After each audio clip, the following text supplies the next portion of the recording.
subscribe now and press the bell icon. Never miss an update.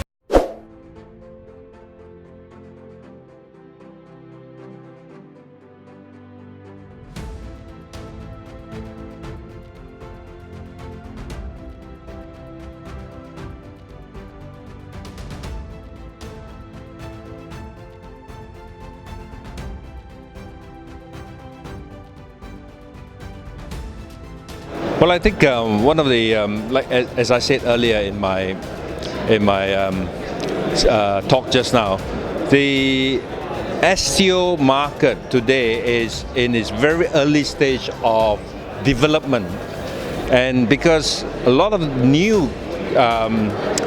countries are coming up with new regulations on STOs, right? And it's still in the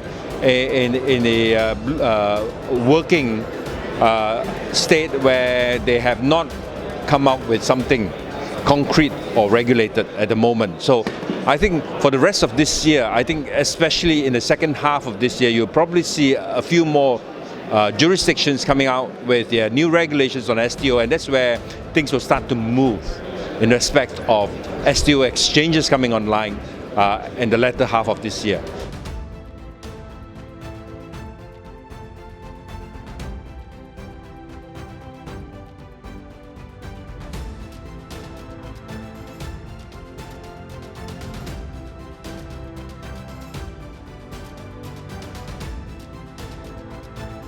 Well, I think this is where, as I was saying earlier, where because we are in the very early stage of STO coming into play, we will probably see a few things that are not being put in place. But one of the things that has to be put in place is obviously the compliance of companies coming into play and how they should comply with the requirements of the regulators in respect of KYC, in respect of how they raise the money.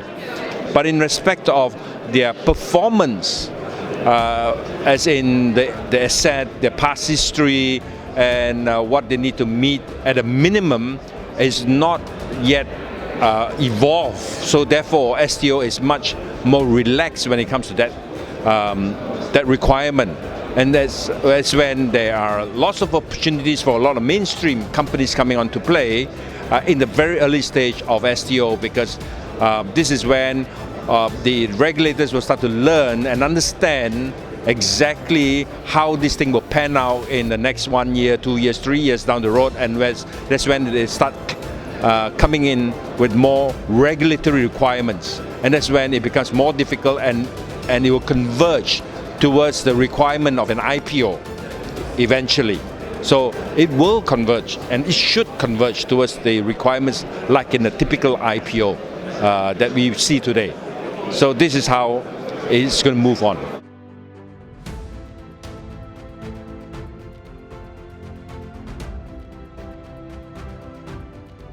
Well, I think, as I said earlier, basically I'm in the thick of a real takeoff, right? And there are lots more things that need to be done with respect to just developing a project that's based on just one element of the greater part of industries. Greater part of the industries, basically, because the blockchain technology is primarily focused on just the financial industry, and now we are at a crossroad where we need to address solutions for the rest of the other industries like manufacturing, healthcare, national identity, even things like KYC and traceability, provenance. There's a host of things that blockchain today only forms a little part of the entire thing, right? And to be able to make them work together in a blockchain-powered solution is where I need to move on to the next state, where we have to include other elements, essential elements.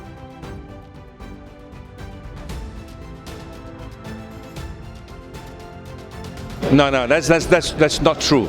That's not true, because it's a foundation. Actually, well, maybe I give a bit more insight, because I founded the foundation, and I have actually put in place a bylaw constitution of the foundation where we need to be able to do certain things and make charters based on certain things that we need to do as a foundation. So a foundation is different from the project itself. The project had money, right? The project had lots of money, and being the founder, I've made sure that at the end of every 2 years, the president has to step down, and that's when I stepped down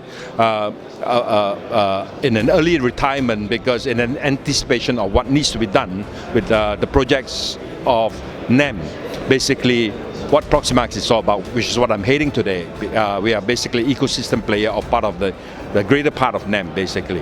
So to explain more on the foundation and why there's been a misunderstood problem associated with NEM. It is not NEM, it's NEM Foundation that should have taken the steps to get more money from the NEM project to perpetuate itself as a foundation.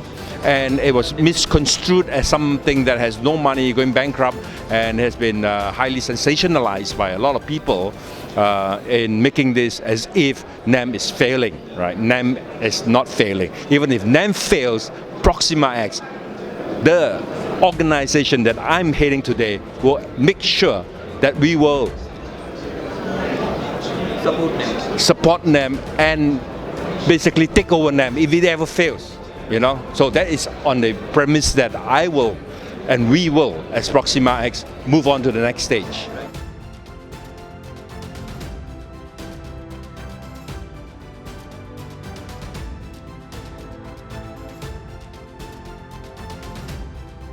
Yeah, I think one of the things that, as president, people come around to me and ask me, hey, can you be an advisor? Of course I can be an advisor. Sometimes some of these things happen in such a way that, well, I'll tell you what to do, I give you my 2 cents worth, but if you're not going to take it through, then I don't want to be an advisor, and that's why I'm taken off it, right? So, but the whole problem that comes around to this event is that it sticks around with you as well. I know you were an advisor, but what happened? That's right. Yeah, I mean, ECOBit is a different thing altogether, right? In the sense that it was very, very early stage, and the people came to us as a NEM. Me representing NEM had to promote the NEM blockchain technology in creating what we call digital assets, and ECOBit was the first one of NEM that wanted a digital asset called ECOBit coin. I was the specific advisor at that instant in time on the use of the technology rather than the business itself. So the business has nothing to do with me.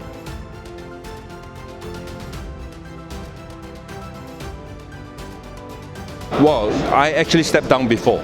They used my name in overdrive. Yeah. Yes, that's right. Yeah. So I think if you look at it too, yeah. Well, I think stepping down NEM is also something to do with what I want to do with Proximax, right? So this is nothing to do with the fact that there is a bankrupt problem. There is a ECOBit problem.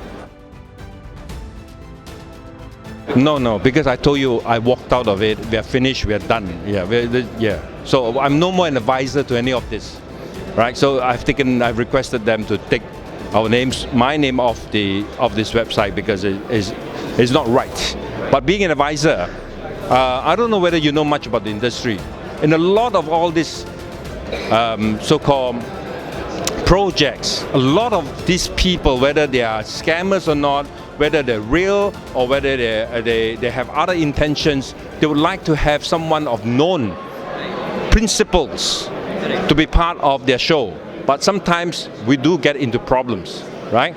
And getting into problems does not mean that the advisor themselves, right, is a part of the equation. That has to be clearly understood by a lot of people in the industry.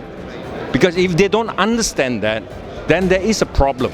And the problem arises from the person investing in it.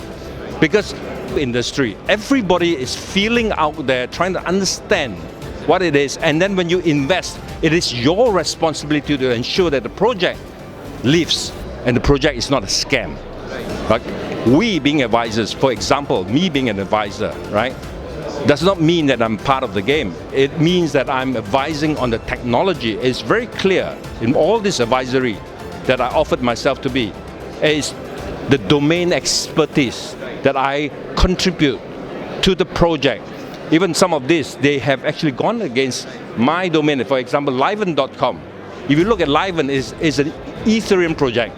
It just started off with me advising them on what to do with the NEM blockchain technology, but it ended up as an Ethereum ERC20. So they're not heeding my advice, right? So it doesn't matter, I just stay on there because I know they're not scam, I didn't take it off, right? So this is how things evolve and how things move. There are lots of things that we are all involved in throughout our life as an entrepreneur, and there's a lot of risk involved.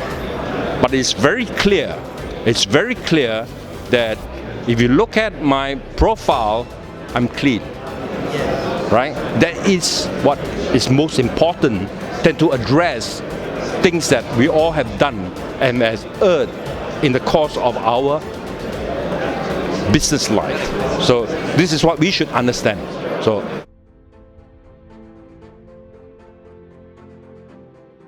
well, I have invested in a lot of things myself, right? Number one thing that we all need to understand is that if we invest in a scam project, we have ourselves to blame. Do not blame the scammers because you're a sucker for it. I have failed in some of my investment, I've gained in some of my investments, right? But the person to blame if you fail in whatever actions you do is you, the investor. And this is my biggest advice to every investor, to be responsible of their own investments and to take blame for their investments and not to look at what is wrong with the other side. The aggrieved is always right? If I'm aggrieved, I'm always right. But the reality is the aggrieved are mostly wrong.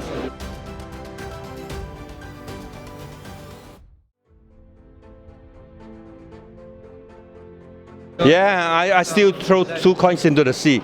It doesn't matter. If you throw 5 coins of 1,000 coins into the sea, you just need 1 to break through.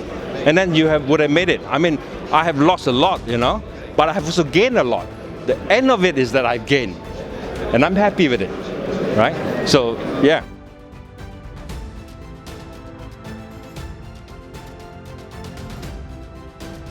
No, I think life is to move on. Taking legal actions means time and money. I have no time, no money. I'm in the business of making money, right? And making it a legit way. So what's the point? A lot of people have slandered me. A lot of people are libeled on me. I couldn't be bothered. Maybe one day when I retire, I'll get on them, back to them. I have nothing else to do, right?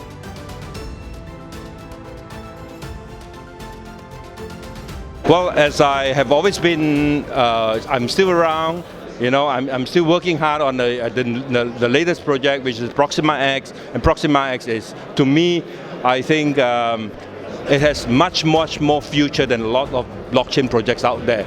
For a simple reason, I've said it and I'm saying it again. What I'm doing is I'm not reinventing anything, any new technology. What I'm doing is putting in established, well-proven technologies together, best of breed, put them onto a platform, and actually make use of it as something that is going to change the world when it comes to using blockchain technology, not a proof of concept. It is actually going out there and show the world how these things work with the help of the blockchain and distributed technology. So I have a lot of faith in what's going to happen. Thank you so much for your time. Thank you.